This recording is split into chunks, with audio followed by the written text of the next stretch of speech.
Raymond's and St. Mary's parishes, it's a pleasure to welcome you back for our second year of the Catholic Faith Explained. A little bit different this year, reflecting on lessons learned in Europe. Hopefully everybody enjoys it and learns something. We'll begin with a prayer. In the name of the Father, and of the Son, and of the Holy Spirit, amen.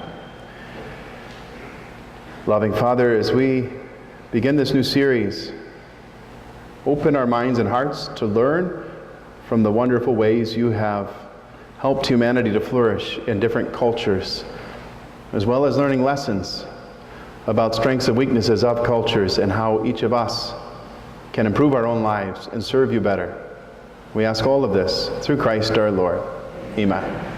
In the name of the Father, and of the Son, and of the Holy Spirit. Amen. For me, I think this is the hardest of these 12 talks because it covers 4 years of living on and off in Italy and trying to squeeze so many stories and instances and events into this talk. It's probably going to go a little long, I warn you in advance. I'll do my best to keep it shorter. I was sent to Rome in 2008 by now Archbishop Listecki in Milwaukee, but he was our bishop at the time. And this picture you'll see in February when I talk about things to see in Italy. I attended the Pallium Mass, where he received the Pallium as Archbishop. But the original conversation was in my kitchen in Stevens Point, where he told me they'd be sending me to Rome to get a doctorate, and asked what kind of subjects I might be interested in. But what he was really trying to do was get me to say that I wanted to do what he already knew that I was going to do. That's how these things work. But I'm very grateful. I love ecclesiology, and those were grace-filled, precious, privileged years in Rome.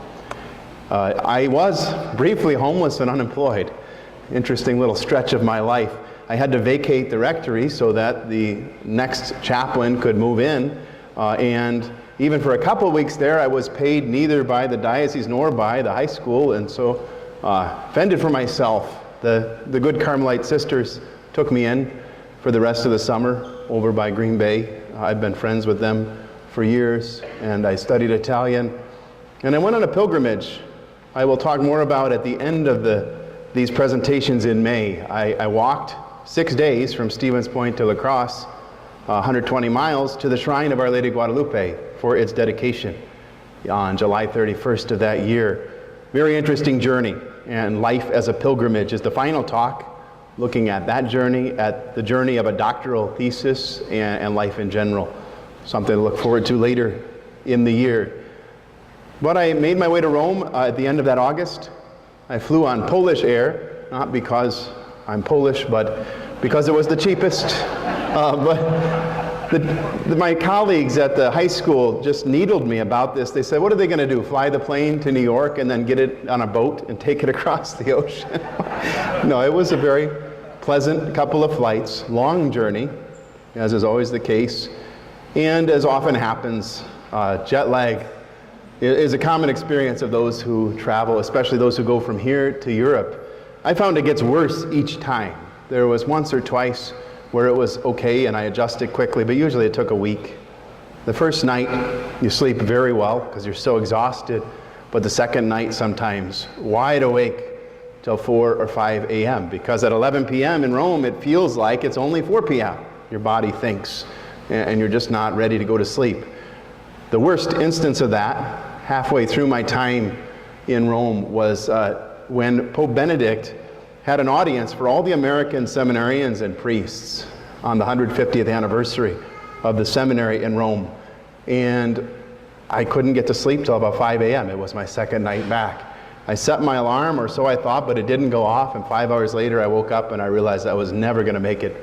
And sure enough, that happened to be a day when he greeted everybody and he talked to everybody, and I missed my one chance to meet Pope Benedict, and it was my birthday, no less. But sometimes this happens in life, and it just wasn't meant to be.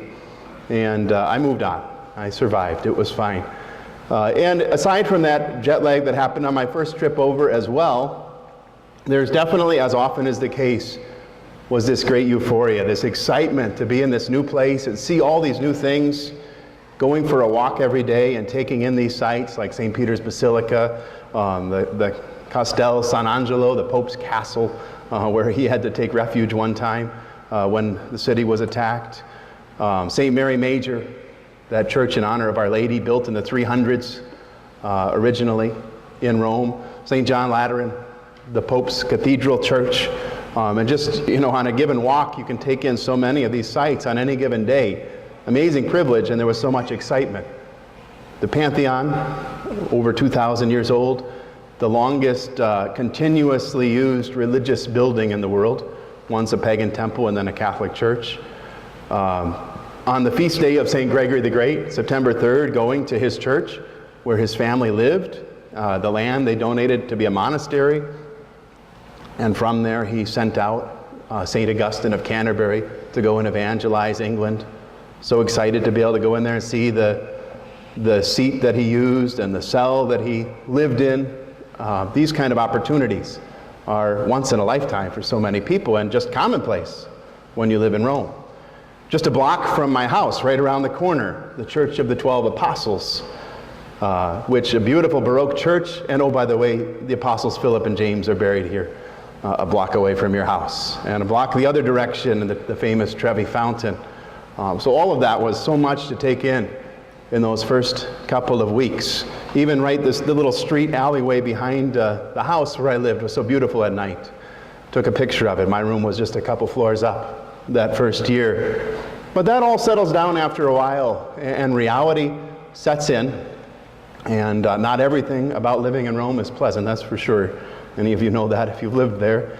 And culture shock is a normal human experience. And I came in not naive. I mean, I really knew what I was expecting. I knew a lot of priests who had studied in Rome and other friends who had studied in Rome, and they gave me a very realistic idea of what to expect. But still, when reality settles in, it changes things. And so this is very common. You can look on the internet, you can find all kinds of graphs in the shape of W's that chart out what culture shock is like. But you go through a honeymoon stage, and then there's, a gradual setting in of reality and real unpleasantness to the experience, and eventually adjusting and adapting. Definitely a lot of ups and downs along the way, as I found. This was the chart that most matched up with my experience. But it was a little different for us who lived at the Casa Santa Maria, a house of 65 American priests, give or take, plus a couple of Englishmen and a Scot named Scott, and a couple of Aussies. But very American, this little bubble of American culture in the center of Rome. So a lot of the guys never really left home. That changed it a little bit, but still, culture shock is a reality. This is how I would map out my own journey over those years. That initial excitement, enthusiasm, and infatuation with what I was finding. A little bit uneasy, not all this is so cool all the time. Being very frustrated and resentful in encountering some of the things, and I must admit it, there were days with outright loathing and hatred. I confessed this in confession many times. I've been hateful towards those around me in the city here. And eventually accepting the differences, accepting the challenges, resigning yourself to it, this is the way it's going to be. And ultimately, by the time I left, the last year especially, really loving Italians, Italian culture, realizing I am not Italian. I never will. I don't look like an Italian. I don't act like an Italian. I don't fit in here.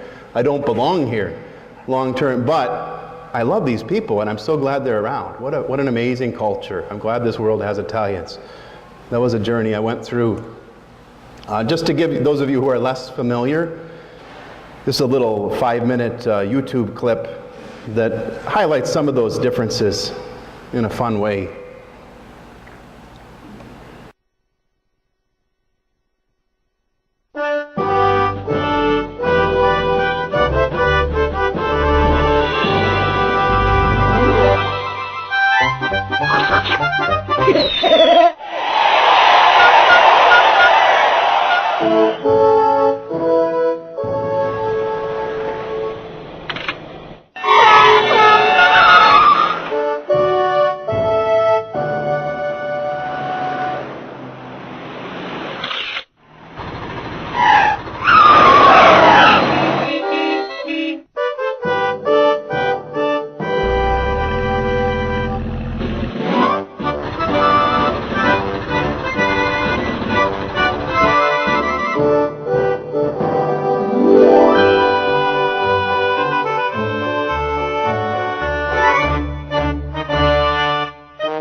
Caffè. Caffè. Caffè. Caffè. Caffè.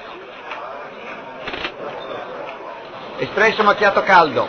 Decaffeinato bollente e poca schiuma. Molto lungo, tiepido in tazza grande. Caffè d'orzo, macchiato freddo, doppio zucchero. Ristretto e semifreddo in tazza piccola senza schiuma. Americano corretto grappa con latte, doppia panna, tazza a parte.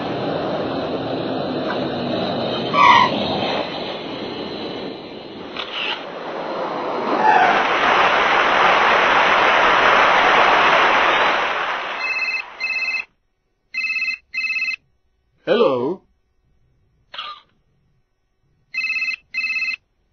Pronto? La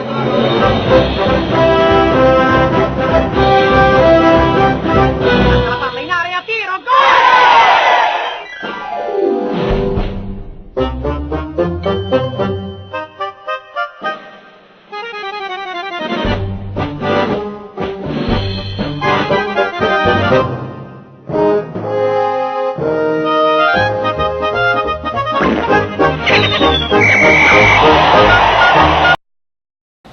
Well, some of the differences. Yeah, the bus one, that's a notorious one. 3 buses show up after you've been waiting 40 minutes. And I've seen that on the other end where the 3 guys are smoking together at the bus terminal and finally decide to start working again. When it's raining, you don't appreciate that happening very much. Well, looking at these differences, the question I think a lot of us ask is, so really we can't say any one culture is ever better than another culture, or one culture start criticizing another culture. They're all different, right? And they're all unique, and no one is right or wrong on any given point. That claim to cultural relativism is important, and I'd like to offer a critique of that because it'll be central throughout these talks, these themes of culture. Relativism in general is the theory that all opinions are equally correct. Otherwise expressed as, well, that's true for you, that's your opinion, it's all relative. It doesn't hold up when you really scrutinize it. I would always get into this issue when I began teaching in high school every year, first week of class.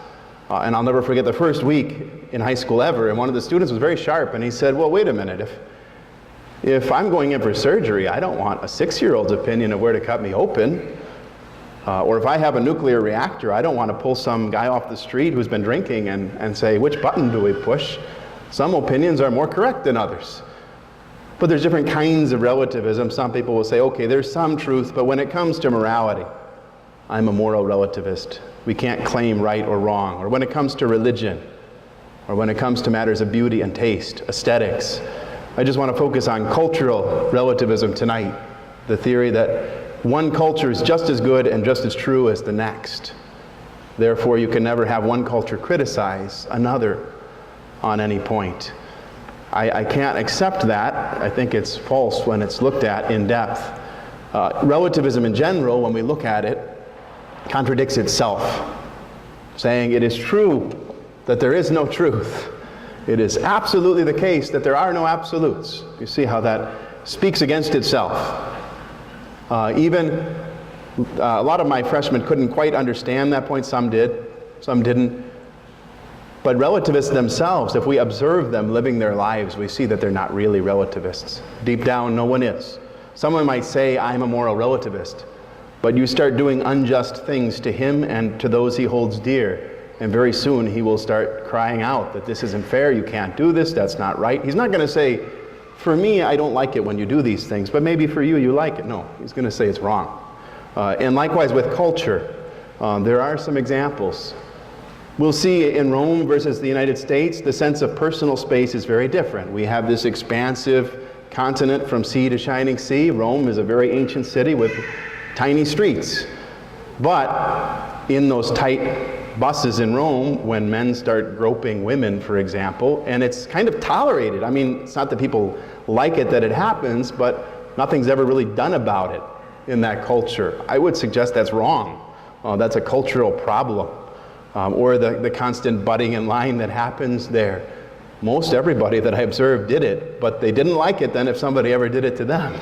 The golden rule, do unto others as you would have them do unto you. Sometimes cultures have practices that are ugly or wrong, and there's no other way to put it. So The question here, and the answer I'm trying to give, in looking at other cultures and looking at our own culture, yes, there are definitely legitimate differences, legitimate diversity, rich cultural expressions, and it's wonderful that God made us this way, and we celebrate many of the cultural differences. And living abroad is a great way to broaden one's mind and conceive of new ways of thinking about things, new ways of doing things that we never would have thought of ourselves. However, and so those differences are neither better nor worse, they're different. But there also are definite strengths. One by one, I'll talk about these places where I lived for a time or where I briefly visited. And sometimes I noted amazing strengths, and I thought, wow, that is so wonderful. Wouldn't that be wonderful if we were more like that back at home? And other times where I saw ugliness, I saw defects, I saw definite problems, and there's no other way to describe it. And many cultures are blind to their worst weaknesses. It often works this way. And this is true of us, just as much as any other culture. And I do believe the Catechism indirectly addresses this. It talks about structures of sin in talking about social justice. Persons sin, individuals choose to sin, but when a lot of individuals in a culture sin, it builds up structures of sin. It becomes institutionalized such that it's hard to be good in the culture because the very structures are working against virtue. And we need to work to overcome structures of sin in addition to trying to be virtuous personally. So these reflections on culture help us to see those structures of sin that can be overcome. So many of these talks will offer cultural commentary, sometimes just pointing out those differences that are laughable, that are different. We're not saying we're better, they're better. It's just fun to point out the differences and learn from those. Other times, though, there are definite strengths, definite defects in this or that culture that we'll be looking at, and we can learn from those. And we can especially look at ourselves and learn about our own strengths and our own defects. And oftentimes living abroad gives you a whole new perspective. We realize strengths of American culture that we never noticed were there until we missed them. And we realize great defects that aren't so obvious until we see how other people do things. With all this, of course, please take it with a grain of salt. I don't claim to be an expert. I'm sure in any given talk, I will say things that are factually incorrect. I apologize for that in advance. Sometimes I'll throw an opinion out there, a judgment out there that some of you probably will find to be laughable or disagreeable, and fine, then feel free to look me up on the website and ask questions, and feel free to challenge what I say. But hopefully we can all grow in wisdom by these reflections. So moving on to some of those differences with Italian culture, the one that weighed upon me the most was personal space. So hard, especially in Rome itself, keeping in mind that Rome was founded over 2,700 years ago, and there are streets around where I live that are well over 2,000 years old. They were not built for automobiles and motorcycles and tourists and everything that goes on there today. Space is at a premium. It's difficult to handle. And the streets are quite narrow. This is not an alleyway behind the house where I lived. It's actually a street. Cars drive through it, believe it or not, at very high speeds. They're skilled drivers. I made the mistake of walking down this street a couple of times, and a car comes behind you at 30 miles an hour or 50 kilometers an hour in Europe, and you have to throw yourself up against the wall and hope for your life. And just day to day, you're constantly almost being hit by those little motor scooters or by car. It just becomes part of life. I forget that sometimes when I'm showing new people around Rome, and they're not used to that experience, and I don't even bat an eye, and they're worried that I'm almost getting run over. It's part of life there. But it does weigh on you after a time. The Trevi Fountain I mentioned, so delightful to see it the first couple times. I was not always excited to walk by the Trevi Fountain, which I had to do often, hundreds of times. This is an average day at the Trevi Fountain. I mean, I've seen it easily twice this crowded.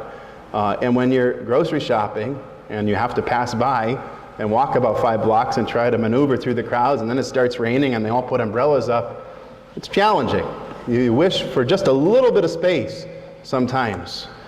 I never got used to the doors. They love these double doors in Rome. Instead of one door that opens nice and wide, they have one door latched and the other door opens, so someone who's of Polish descent like me has to turn sideways all the time to sneak through all these doors. And I was so happy to get home and not have to turn my body every time I passed through a door and worry about catching my belt loops and ripping my clothes apart. These little things that grate on you and wear you down after a while. The buses are famous in Rome for being quite crowded, although compared to other parts of the world, nothing in terms of crowdedness. I mean, people aren't crawling on top of the buses and hitching on the back of them and such. But it is body to body, barely able to move, having to twist and contort your body to stay on the bus and be able to get the doors closed very often, especially when it rains and people want to take the bus. I walked when I could, and a lot of things were within a 40-minute walk of my house, but sometimes it was a far distance or I was in a hurry and you just had to take the bus. And the joke is how many people can fit on a Roman bus. And the answer, of course, is at least one more. You can always squeeze one more on there.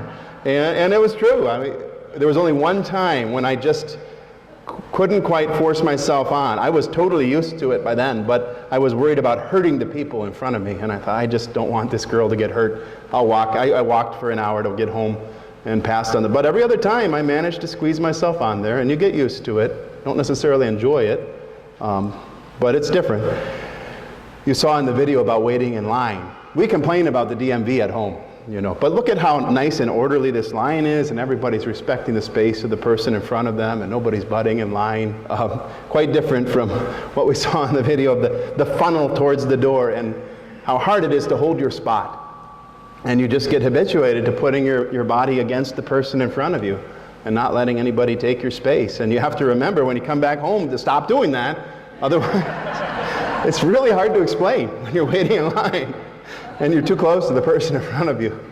How do you get out of that situation? Well, papal liturgies could be the worst at St. Peter's, especially, unfortunately, canonizations. People pushing and shoving and butting in line and yelling at each other while we're celebrating the love and the holiness of these saints. And the communion is different there. We're used to coming up one aisle and going around and coming back to our place, but you have the barricades and everybody piles over everybody to the middle and tries to get communion, and then everybody piles back over each other to get back. And it's impossible to try to get an Italian mind to think of this nice, orderly rotation of people. Just can't happen there. I understand now why in the past we had ushers in our churches here who would put a death grip on the pew and keep you from going out until your proper time for communion. I thought, why do they do that? We know when to go to communion. Well, if you had immigrants from the Mediterranean, you could see how they would have to be trained how to come in an orderly way to communion. More on that in another talk when I talk about Cardinal Berg getting the red hat.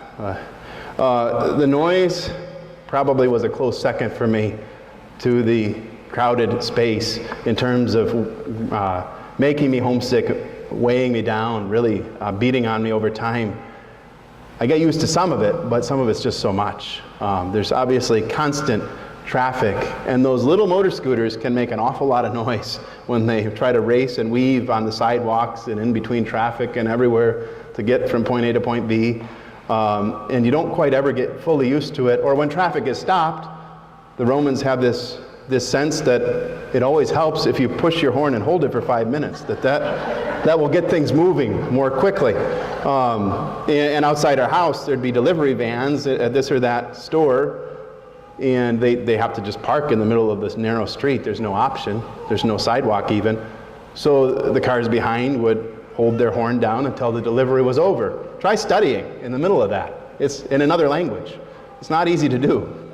It's a frustrating experience some days. And strikes and protests and manifestations are very commonplace in Rome. Every couple months the buses go on strike, usually on a Friday, so they can have a nice 3-day weekend. And you have to get used to that if you're traveling somewhere, but also you have to walk around these, you have to deal with the noise. Sometimes then there's a news chopper or a security helicopter that just hovers for 2, 3, 4 hours over the part of town you're in. Again, try studying. You got a helicopter hovering over your room for that long. It gets old in a hurry, I assure you. And I did not have a good relationship with the seagulls in Rome. We did not get along. They're so much more hideous, larger, more evil and sinister than the seagulls here.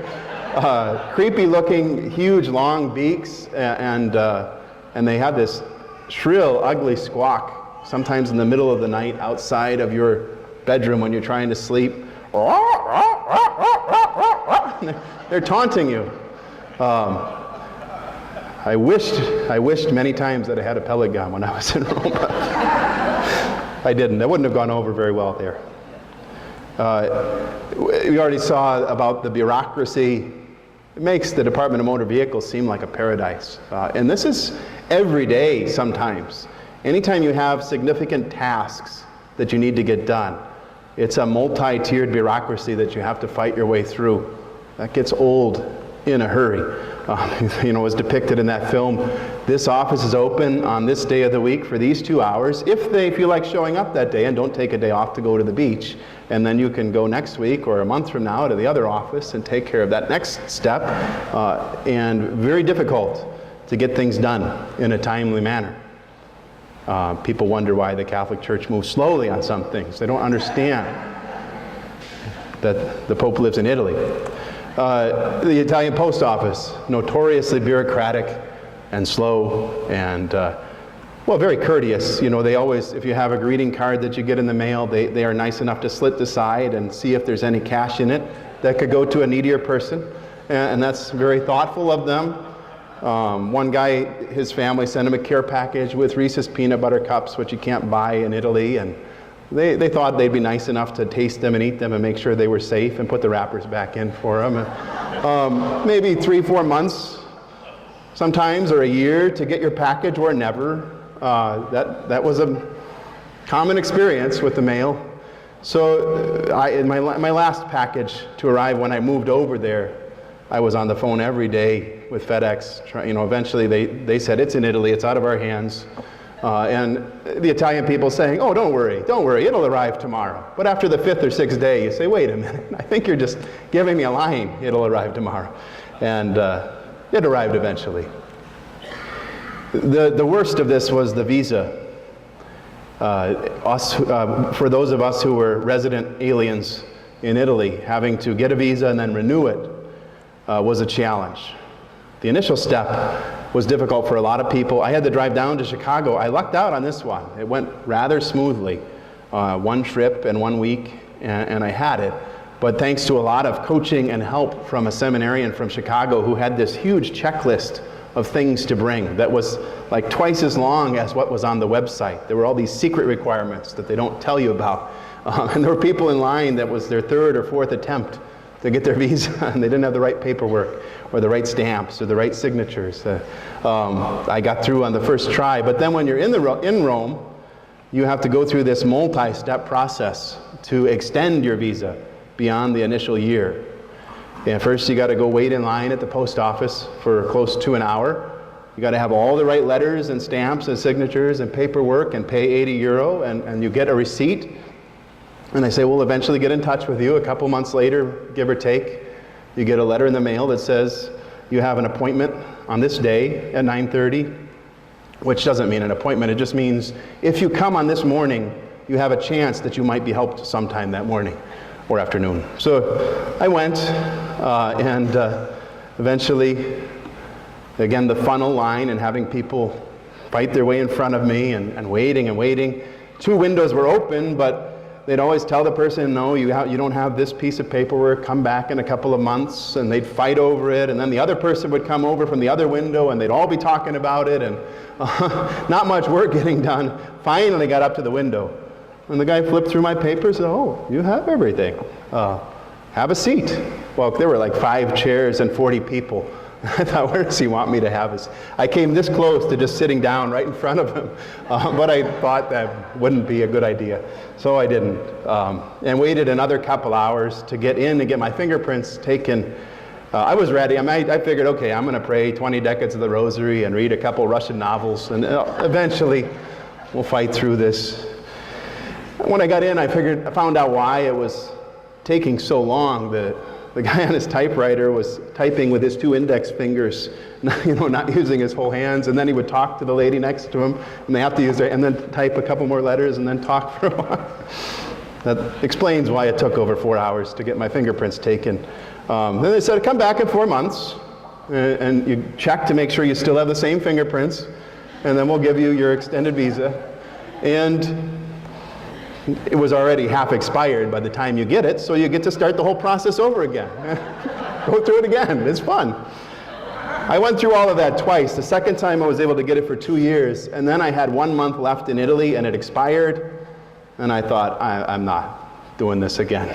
So I was an illegal alien for a month in Italy. No, don't tell anybody that. I made it back. Dining, of course, is a much more pleasant experience. One of those wonderful things in Rome. Didn't go out to eat a lot because it's very expensive with the exchange rate and the euro, and you don't always have 3 hours to spend. But when you do, what a delightful experience. Oh, my computer's up to date. Multi-course dinner, and it's hard for a lot of Americans to put aside their normal dinner experience and realize, okay, the restaurants don't open till 7, the Italians don't arrive till at least 8. You start with a full meal with some antipasto, some appetizers, then a plate of pasta, then a plate with meat or vegetable on it, then maybe a salad. Don't ask for your salad first. Don't be that American person that insists on doing it that way. Then a dessert, and then coffee. Only after the dessert. They do not serve them together. That probably is a little bit of a defect, that they haven't figured out how well those complement each other. Part of it is that their desserts are not good. It's not their strength. The best desserts at a restaurant are creme brulee or flan, or desserts from other countries. But gelato is amazing. You should have as much of it as possible if you're on a short trip to Italy. But after that, then the digestivi, these digestives, after dinner drinks, like limoncello and sambuca, grappa, whatever you're drinking. People sip on these and sit around for another hour or so after the meal. Wonderful civilized way to have this long, delightful visiting and conversation with the people you care about as you dine. Something that I do enjoy doing every once in a while. It's good to put aside everything. This clicked with me one time. One of my worst bureaucratic experiences, very frustrating day. And then I had people visiting from the States, and we went out for one of these, 2-3 hour meals. And I realized, I feel better now. This is how the Italians do it. They have these frustrations with the bureaucracy all day, and then they just go out for these 3-hour meals and forget about their troubles. It all works out. But that's how the culture works there. Over time, for those of us here who are used to the melting pot, who are used to so many different ethnic foods, you start to notice a lack of variety.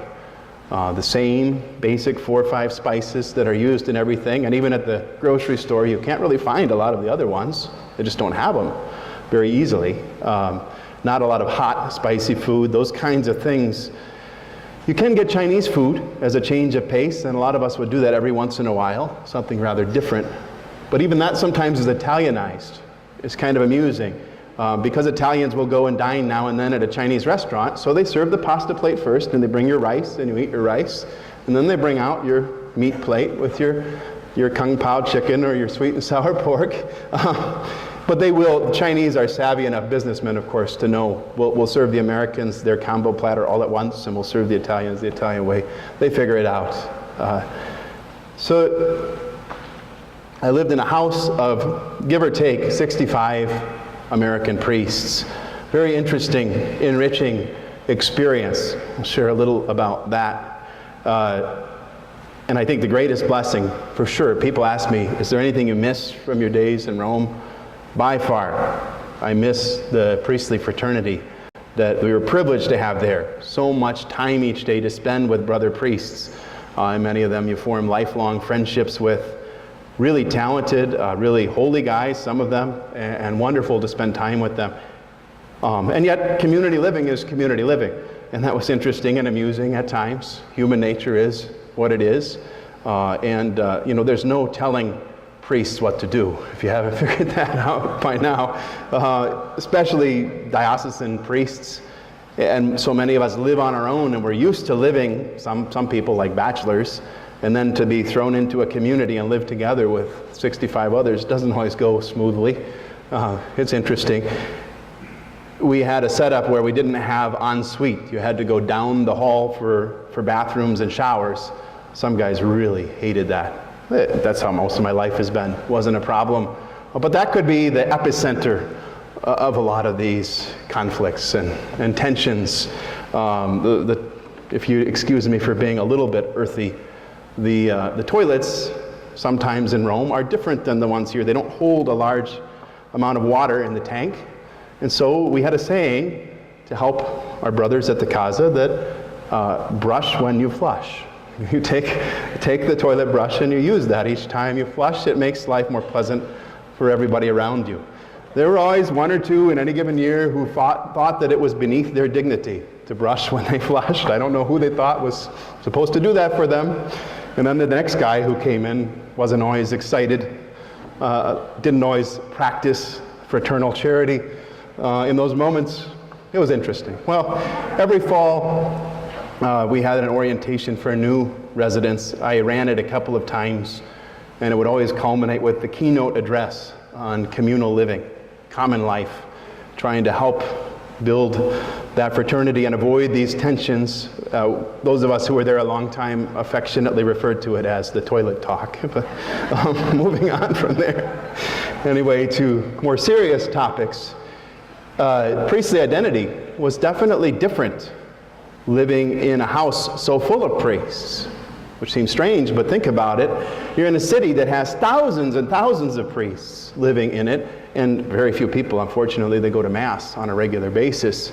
There's not a lot of pastoral need, so those of us who are used to being diocesan priests all of a sudden are away from the usual confessions and Masses and counseling and pastoral ministry. Very jarring.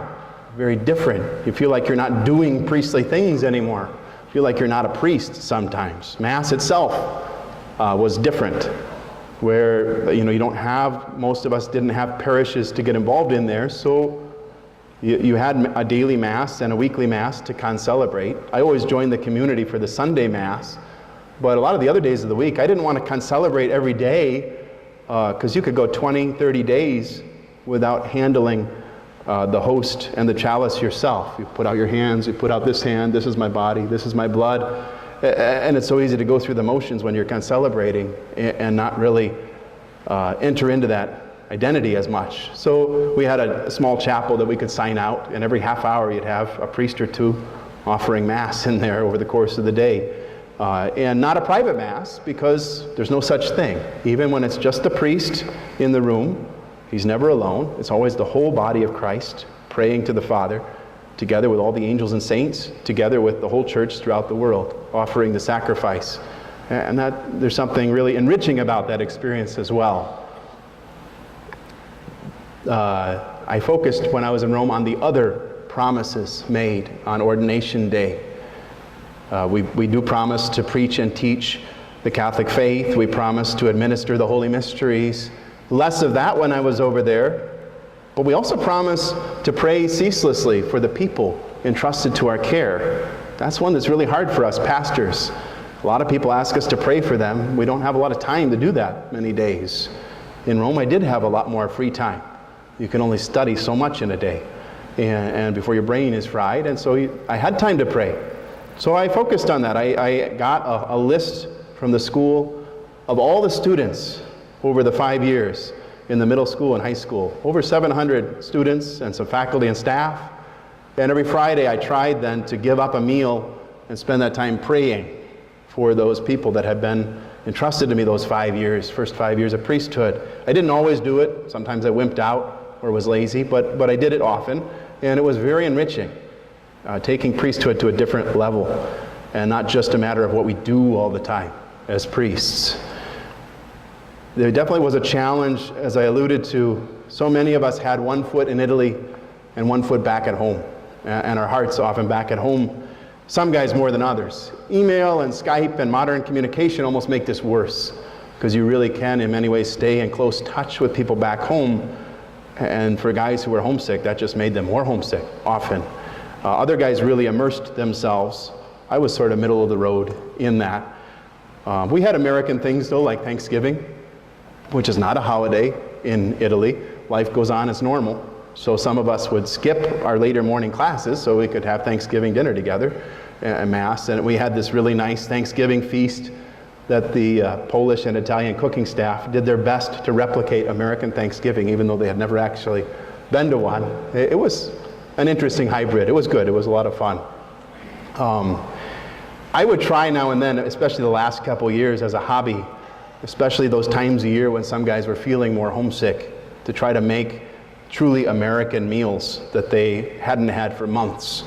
We Wisconsin men from the seminary and from the Casa got together a few times on Fridays, and we had Y-Fry, Wisconsin Fridays, and we had a fish fry basically. We replicated a full, Wisconsin meal.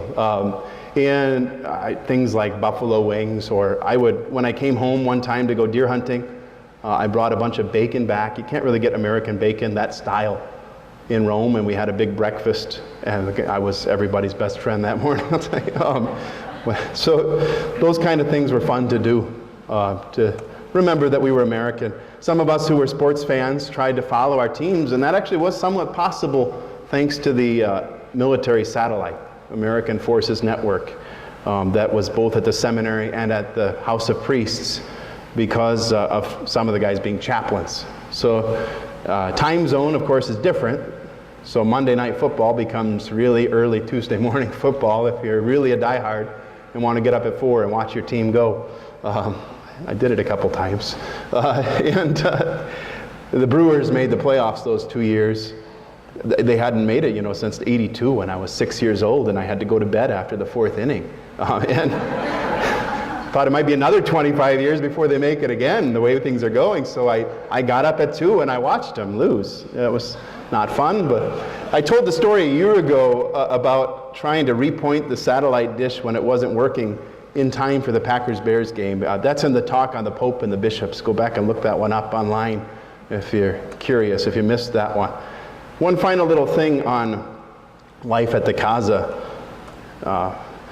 Interesting quirk of our community life, the room lottery. 3 times a year you had a chance to move up in the world. And this is, thanks to Google Earth, we have this image of the Casa Santa Maria in Rome. It's a heptagon, like so many buildings, typical 7-sided building. Although the side up here is pretty short. So it's really a hexagon, more or less shaped like a drunken man's bow tie, if you will. And what that means, with the exterior rooms and the interior rooms and the irregular shape of the building, every room's unique. You have really big rooms, wide rooms, narrow rooms. Some that we described them as bowling alleys, because that's what they were shaped like. Some rooms came with 2 rooms or just 1 room. A few of the elite ones had a private terrace out on the roof. Some of them had a shared terrace. Some had lots of sun, some had no sun. My room the entire first year, I couldn't see the sky, I couldn't see the ground, I just saw a building. And then in warmer weather, I saw the sister working in the building. Oh, good morning, sister. I toughed it out for the full first year, and then at the end, managed to get a really nice room on what was called the Gold Coast, which was along this shared terrace and had beautiful views out the window. Nobody wanted it because the 2 rooms were split apart from each other. I'll take it. And I stayed there the rest of my time.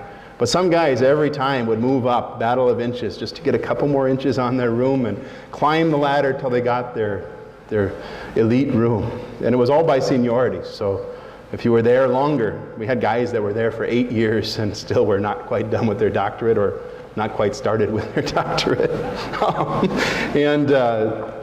We're in the elite rooms, but then when one of them would leave, somebody would take his room, and somebody would take his room, and somebody would take his room, and the trickle-down effect until you finally moved up. One time, it was by 1 day that the guy got his room. They both were there the same amount of time, and they both were ordained the same year, but one was ordained on a Friday and the other on a Saturday. So the guy ordained on the Friday got the room. Very serious business. For guys who, before they came, some of them were pastors of gigantic parishes with multi-million-dollar budgets, but the big event that week was the room lottery. Moving into a room that was 2 feet wider. Anyway, such is human nature. Winters in Rome were a little different, of course, than Wisconsin. It did snow. Actually, my last winter there, it snowed twice. And it often does. It can go 20 years in Rome without a significant snow. But it's cooler, usually above freezing, but really damp, really chilly, very cold inside buildings. I often wore a sweater in Rome and had a space heater. Those of you who know me here, I'm always around in short sleeves in winter. I used to say jackets are for January. I never wear them any other time. Now I'm getting old, I wear them a little more, but I just don't get cold often inside in the winter here. But there, they only run the heat maybe for an hour in the morning, an hour in the evening, and it's very damp. And sitting around working on a thesis, you got cold. But outdoors, I'd be walking around and I would easily start sweating. So even when it was 50, I'd have my short sleeves on. The Italians are convinced if it's under 60, you have to have a scarf wrapped all around your neck. Otherwise, if you have a little bit of cold air strike your neck, you will instantly develop an illness. I mean, everyday Italians seriously believe this. So you can imagine me walking around with short sleeves in the middle of winter. I called it my shock and awe campaign. These Italians would be gawking at me and crash into doorposts and such because they couldn't believe that this crazy American was in short sleeves, going to die in this 50-degree weather. I survived. Well, my university I should talk about a little bit. I did spend a lot of time there. It was just a block away from where I lived, but it was uphill, so a little bit of effort. I joked that when I was going to have my doctoral defense, I was going to call a cab to drive me there. And with the one-way streets, he'd have to drive a half mile around to get me there. But I didn't do that. It's a Jesuit school, like our beloved Pope Francis, the first Jesuit Pope. And this is actually the first Jesuit university, founded by St. Ignatius himself on another site, so over 400 years old. And it is an international university with over 150 nations represented, but very Italian. And the classes are all in Italian, with very few exceptions. My friend joked about that. For a lot of guys who are learning Italian for the first time and trying to go to class in Italian, he said it's kind of like a dog watching television. You know when something a little interesting is going on, but you don't really know what's going on.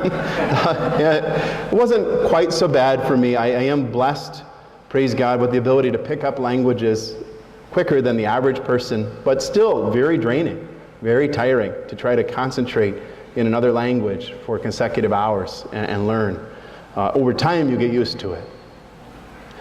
Well, like I said, it is a thoroughly Italian university, the Greg, we called it, or Ma Greg, your alma mater.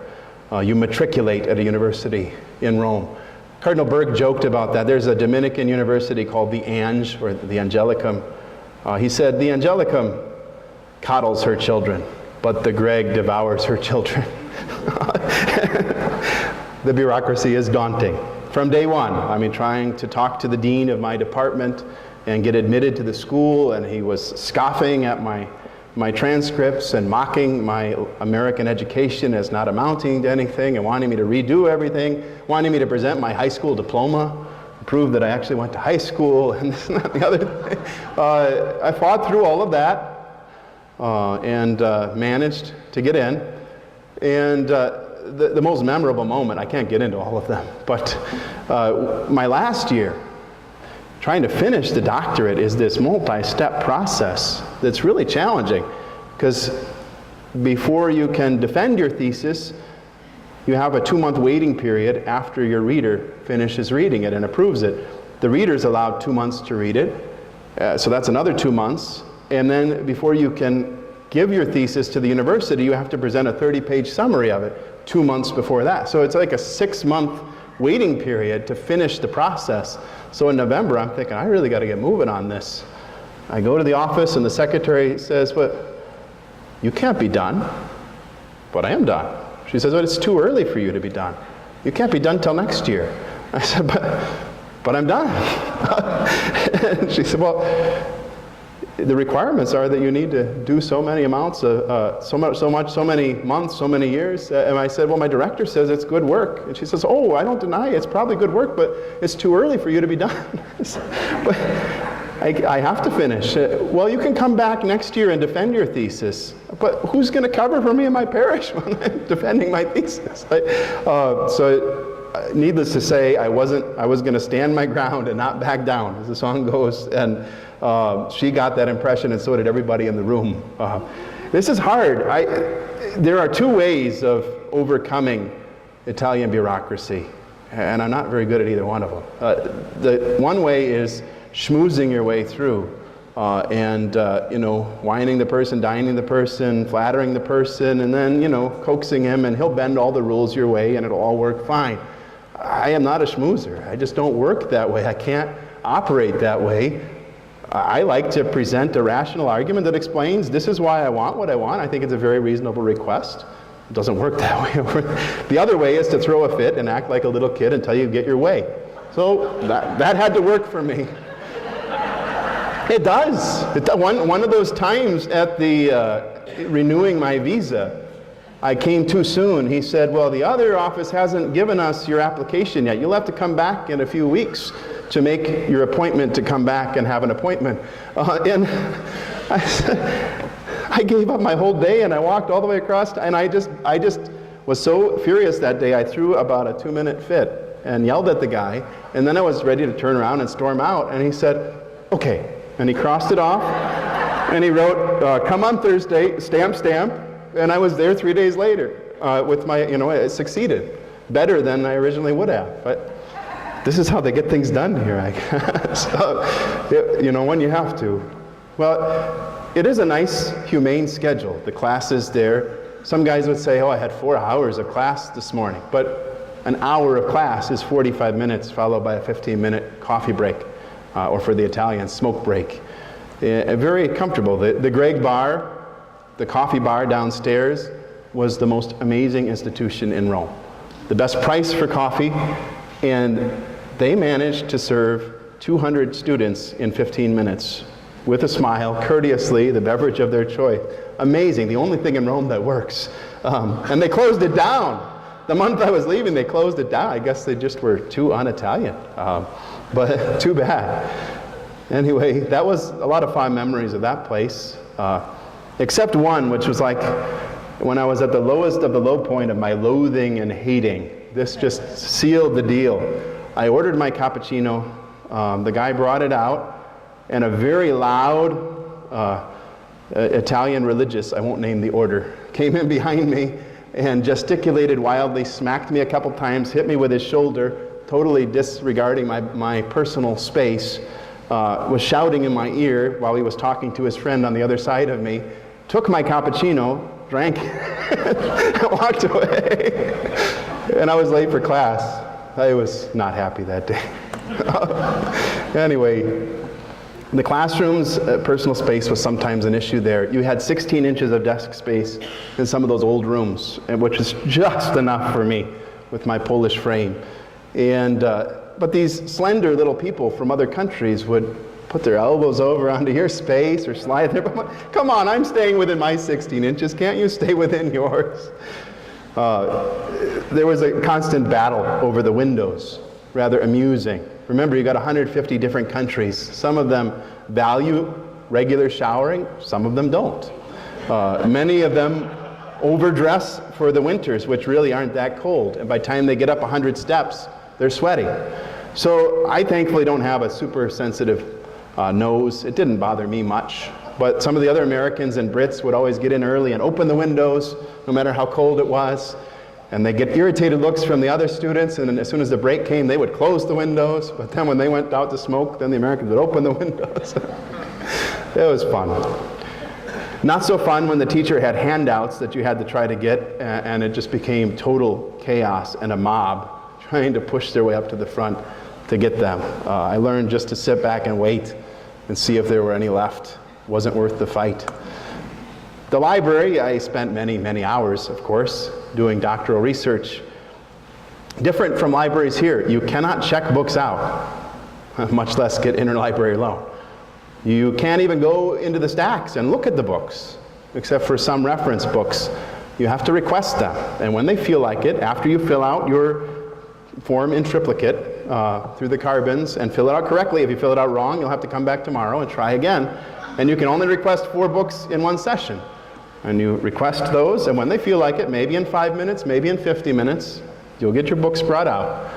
I learned during that time then to go upstairs and find the journal articles that I needed. You had to go up these twisting, winding stairways and catwalks and twists and turns and dark corridors. It made Hogwarts look boring, really. And find your way. And that one time, it was totally a dark corner of the upper floor of that library. Couldn't see anything, and the shelf was way up there, and I had to jump and pull down volumes and look at them, and oh, that's not it. Finally found the one I needed. Then go back downstairs and get the books that you had requested, if nobody else took them while you weren't there, which happened to me. They do thankfully have photocopiers there now, and I believe I spent over 100 hours of my life photocopying in Rome. I found it a lot more comfortable to work in my room than in the library there. But I grew to love the place, spent a lot of time there. There was always one support beam on this one catwalk. I don't know how many times I smacked my head, walked right into that, because it was too low. But in the last year or so, the university has a new sheriff in town. The new rector's from France and studied in America for a time, completely un-Italian, and he really has tried to make it an international university, not limited to be only an Italian university. As you can imagine, he's met with a bit of resistance and has not largely succeeded. But I noticed some changes at the end there in the library. I noticed all of a sudden there were a few more computer terminals when you never used to be able to find one when you needed one. All of a sudden you could request 12 books in a session instead of 4. I mean, imagine being able to view 12 library books in one day. It was shocking. And I noticed one time I filled out my form incorrectly. I wrote the wrong number. And the guy forced a smile on his face and said, "I think you meant to put this, right?" And he brought out the right book for me. You could tell that he had been coached that you have to help people get what they're looking for and smile when you do it. But he did not like this. Technically, he obeyed. And I noticed when I almost hit my head on the support beam, there was a little piece of foam so that when you hit your head, it didn't hurt as bad. It was really nice. I like this new rector. I hope it works out well for him. I wish him the best. Well, beggars, of course, are a real interesting and sometimes challenging daily part of life in Rome and in most big cities, but especially in Rome. Old world beggars. I searched on Google for beggars in Rome. I actually recognize three of these, the regulars, and you get to know some of them. And it poses this very challenging question that, of course, many of us face here, especially those of us who work in parish offices, and frequently people do show up looking for money. And I personally don't give money to people who ask for money. Jesus said, "I was hungry and you gave me no food. I was thirsty, you gave me no drink." He didn't say, "I asked for money and you didn't give me money." I'm serious about that. I take it very seriously to help people, to help feed the hungry and shelter the homeless and so on and so forth. But giving money is not always the solution. But the challenge is to treat them like human beings. It's hard. Poverty is tough. Mother Teresa described poverty as distressing. She said, "You see Jesus in the poorest of the poor, but it's a disguise, a distressing disguise," she said. And those of us who have worked often with poor people, whether they're physically poor or spiritually, emotionally poor, we know this. They're needy, they're vulnerable. Sometimes they take and take and take and take with no sense of boundaries, whether it be time or money, or manipulate, or lie, or scheme. And certainly there are beggars that bring in vast sums of money and exploit the tourists. But you don't want to then judge all of them based on that. So it's a challenge. I didn't always do well at it, I have to admit that. But I did push myself and try then to make sure I always treated them like a fellow human being, looking them in the eye, smiling, Not always having time to stop, but at least sometimes stopping, having a conversation. I would offer sometimes to give a blessing, and they often were very grateful, both there and here. I've offered to give blessings to people who asked for money and they're moved to tears. That somebody took the time to pray with them and treat them like a human being and not run away from them in fear. But at the same time, keeping appropriate boundaries, not letting people use us or manipulate us, not enabling bad behaviors. It's a difficult balance. If any of you figure it out, let me know. I'm still working on that, but we do have to love the poor as God would have us love them and discern and pray about that. Shopping in Italy is a little different from shopping here. I didn't do the fashion or clothing shopping, as you can imagine, but I did often go shopping for these meals that I would try to prepare for my friends as we had nights together at the house. You go to the butcher, you go to the fruit and vegetable guy, you go to the hardware store to get kitchen supplies sometimes, a herb store, a cheese store. I mean, they're very specialized. It's the complete opposite of Walmart, where you try to go and find everything in one spot. They do have supermarkets, but they're rather different than here, much smaller in Rome, not nearly as big or expansive as here. Of course, all of these overseen by the finance police. They have, 6, 7, 8 kinds of police in Rome, each one specialized. Definitely big bureaucratic government there. But I noticed extremes on both ends. Here at home, the way we have trended over the last couple decades, and over there. In Italy, sometimes it's frustrating. There's very little variety, if you can find what you want at all. Sometimes I think I went to 6 different places trying to find the equivalent of a 5-gallon bucket one time, and didn't find it. I had to settle on 2 smaller sized buckets. Or you go to a store and you say, do you have any of these? Yep, here you go. Well, are there any other options? They look at you like, what? This is what you get. You can have any color you want as long as it's black, right? I mean, that's how it used to be here in the United States with Henry Ford. But now, so many options here. Even when you go to a restaurant and the person at the checkout has to ask you 10 questions to get your order complete. I don't know if you've noticed how that's changed in recent years. More and more options and options and options. It just gets to be tiring and overwhelming. I noticed this at the grocery store. Back when I was 18, half my life ago, and worked at the grocery store, and then I worked there again at the same store when I was 23, and the shelves had exploded with options. There was like twice as much stuff on the shelves, so many more options, not better options, just more options. We've gone to this extreme of radical freedom and getting whatever you want. There has to be a happy, balanced medium in there between these two.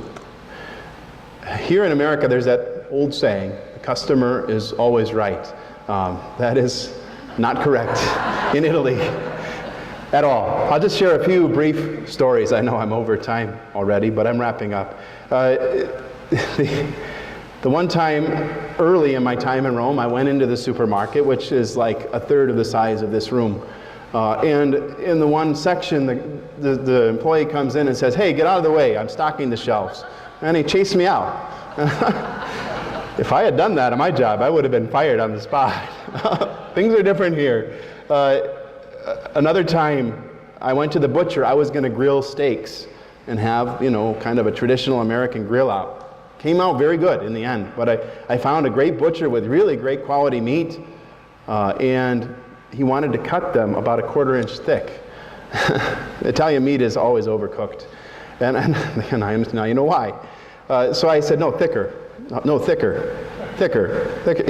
Finally, he just sighed heavily. Is this thick enough for you? Slam. Do you want another one like that? Yes, please. I just never fit in there, and I never really tried. I did not blend in. But there was another time when I was trying to make a Black Forest cherry cake for a friend of mine who loves German food. And that too came out well, but it was a lot of effort. And I found a store that I thought might have Kirschwasser, the cherry liquor that you need to make that. And I was trying to explain to this guy, I need a liquor made from cherries. He looked at me with a blank stare. So I said, Kirsch. Oh, si quieres. So he said, oh, let me see. He went behind the coffee bar that they had there. He grabs a bottle. He says, this. I said, yeah, that's it. Yeah, we're all out of that. And I said, well, can I have that one? And he said, oh, no, we need this for the bar. What? Why don't you order another one for the bar and sell me that one? And he said, well, come back tomorrow. We'll have more tomorrow. I said, I know what that means. You're not going to fool me with that one. I didn't come back tomorrow. I found something that worked. It turned out okay. The customer's not always right, though. And the customer better have coins with him.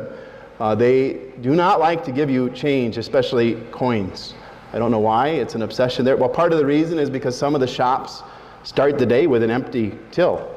And figure that they'll get money as the day goes along. So they just don't like giving change. They don't plan ahead. So sometimes they really don't want to give you change. But I taught high school for 5 years, and I would just give them the look that you give a student when he or she is misbehaving, and they would give the change. So battle of wills sometimes. Errands, common experience. As you can tell by now, you set out to accomplish several tasks in a day. And if you get one of those done, you can consider that a pretty good day, that you got done plenty if you got done one task. I was warned about that when I went over, and it proved true most of the time. I did learn sometimes how to beat the system. As I said, in the library, I learned how to get a lot more done than the average student, but it took a lot of careful planning on my part to do that. Generally speaking, not a lot of errands that can be done. That's kind of fitting, though. When you look at the Latin, literally, the word errand means that which must be wandered. And in Italy, they do that. If you've ever seen them, they walk that way. They kind of sway back and forth and meander while they're walking casually down the streets, and they gradually wander their way towards the tasks they're trying to accomplish. And if they don't get them done, they'll get them done tomorrow or the next day. In America, we run errands. We don't wander them. And we get upset when they don't get done in a timely manner. I think, this is just, I'm not saying who's right and who's wrong here. I think we both can reflect on this, note the cultural differences, and maybe grow in self-awareness and wisdom. So returning home a year ago in June, I was sitting at the airport and I wrote some thoughts while I was waiting for the plane. Looking back on those 4 years, I thought it'd be good to conclude with some of those and wrap up what that experience was like. I've come to realize that I am definitely not Italian and never will be. I will always be hardworking, efficient, and doggedly determined in my pursuits, which doesn't make for an easy cultural fit here. But I do appreciate their carefree attitude, their freedom to resist the lure of consumerism, their enjoyment of life, and ability to live in the moment, and their kind and compassionate concern for the poor and the vulnerable. I also definitely miss the consistently good food, the omnipresence of architectural and artistic beauty, the bells, the smells, some smells, but definitely not others, and the amazing number of saints and martyrs at every turn. I also won't have nearly the same opportunity to travel. I'll miss the easy opportunities for prayer and exercise, yes, even the 100 steps that I went up and down repeatedly each day, the flexibility of schedule, and above all, the precious abundance of time spent with brother priests. I will not at all miss the bureaucracy that opposes you, that opposes you even when trying to accomplish the most basic of tasks, the crowded streets, the almost complete lack of personal space, the tiny doors, the oppressive heat, the incessant noise, the seagulls, the hovering helicopters, the strikes and protests, the constant threat of being run over by a motor scooter, or the smell of the streets on a Sunday morning. There are a lot of tourists who drink a lot on Saturday night. Just think about that. I think I helped at least 200 puzzled tourists find their way to the Trevi Fountain. I drank at least as many cappuccinos at my university's coffee bar. I spent many a Sunday afternoon hosting my friends as we played board games. I traveled to Ireland, Spain, Malta, Israel, France, England, Scotland, Austria, Hungary, Poland, Belgium, Germany, and Holland. And yes, I succeeded in completing the doctorate. That's a good place to wrap up this talk. Next week we'll talk about Ireland. See you then.